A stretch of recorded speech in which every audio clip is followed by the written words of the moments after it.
house sits on a private island, but its shadows stretch across decades. Jeffrey Epstein built an empire of silence, a kingdom where money opened every door and silence kept it open. His story isn't just about one man.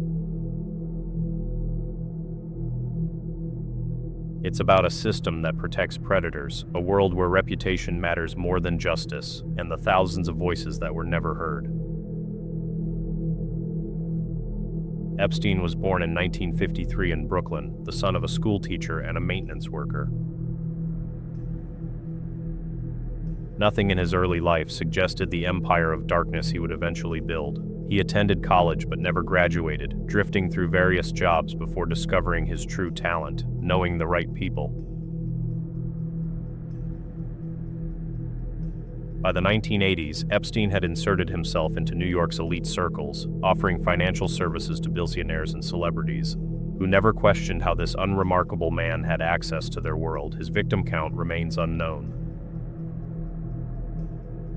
Police reports, court documents, and survivor testimony describe a pattern spanning from the 1990s through the 2010s, touching multiple states and countries. Young women, some barely teenagers, were recruited through promises of modeling jobs, tutoring, or simply the promise of escape from difficult lives. What followed was methodical.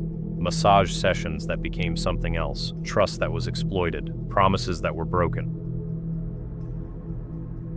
The recruitment operation was sophisticated, using handlers to identify vulnerable targets, building relationships over weeks or months before the trap closed.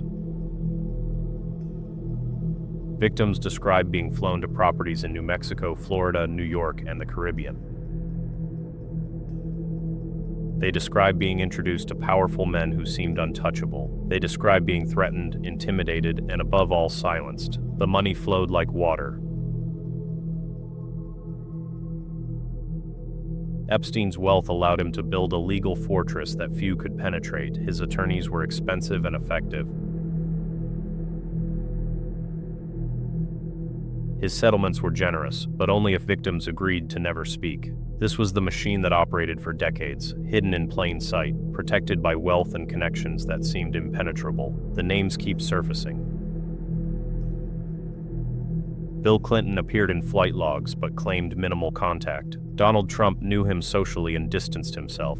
Prince Andrew became entangled with Virginia Giuffre's allegations. These connections weren't incidental, they were the point. Epstein's network of powerful men served as both currency and protection. Each new association increased his reach, his immunity, his ability to find new victims. On August 10, 2019, Epstein was found dead in his cell at the Metropolitan Correctional Center in Manhattan. The official ruling was suicide by hanging. Questions emerged immediately. Why wasn't he on suicide watch? Why had his cellmate been removed?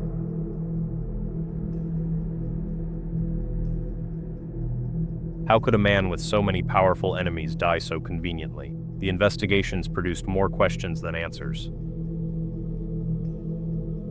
No one was ever charged in connection with his death. The sealed documents remained sealed. Ghislaine Maxwell, his alleged madam, would eventually be convicted in 2021 and sentenced to 20 years.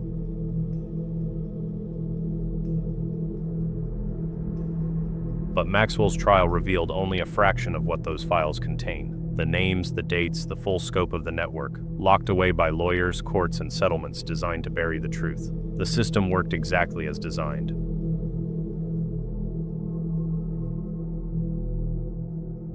Powerful men used their money and influence to escape accountability. Institutions protected themselves instead of protecting victims.